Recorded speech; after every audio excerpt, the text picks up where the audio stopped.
solo exhibition by Joe Darvall, the very talented Joe Darvall.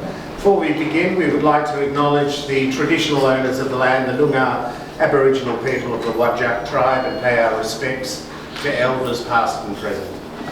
The show's title, Elemental Drift, shares a similar name to a poem by American poet Walt Whitman, and the work has been heavily influenced by the words in that particular verse, or series of verses. So the words in that poem coincided and resonated with Jo as she explored the landscape she was in. That's down in the Margaret River region.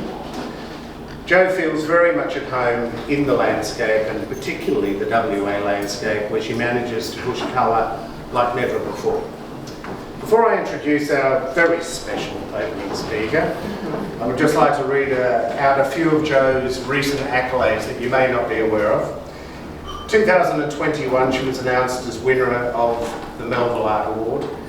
2023, Jo was the winner of the Collie Art Prize, and last year she was WA Parliament's Artist in Residence, and the Parliament House acquired a 4-metre triptych and several other works as part of her residency, so congratulations to you.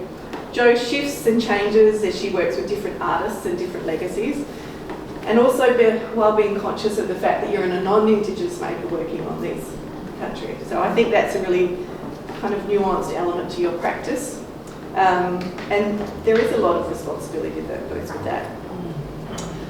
Perhaps best known as a printmaker, dare I say it, in this surrounded by lots of paintings.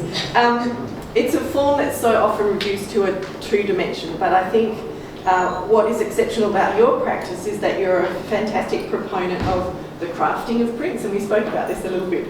That printmaking process is a resolutely 3-dimensional process, conceptually as you kind of work through layers, but also that you stand in the landscape and you start by drawing, reducing experience down to something, and then you literally rip it apart, change it, reconfigure it, and then push it through metal plates. You carve into things, you etch with acid, and then you push it through again and again until these inky surfaces are built up into quite actually a rendered, layered sculptural thing.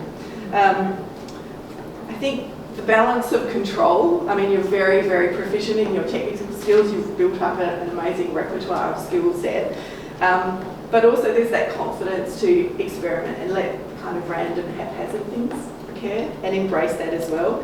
And I do like the story of the perforated plate, and that you picked it up with 2 metal bits on it, not knowing you ran it through the press and explosions. The plate is broken and you actually see those holes reflected in the print. And I think those kind of random elements, while also being kind of life-threatening and to you and the press,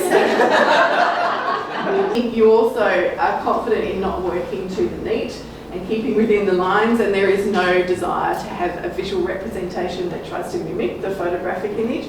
We're forging out into a whole different terrain, and I think that's very exciting. And I think the practice is effectively driven by a necessity to both simultaneously break but also revitalise traditions of representing landscape.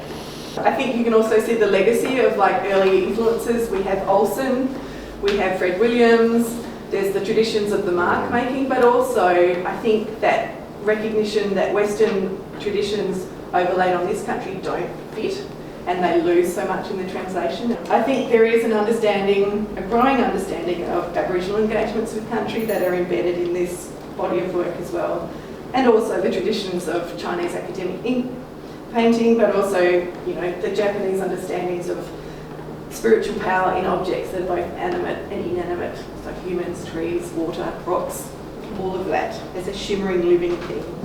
So these are the tools by which you can break apart and reconfigure representations, and it's a confidence as well in understanding that there are traces of histories embedded in the country, but there's also a lot that we can't know.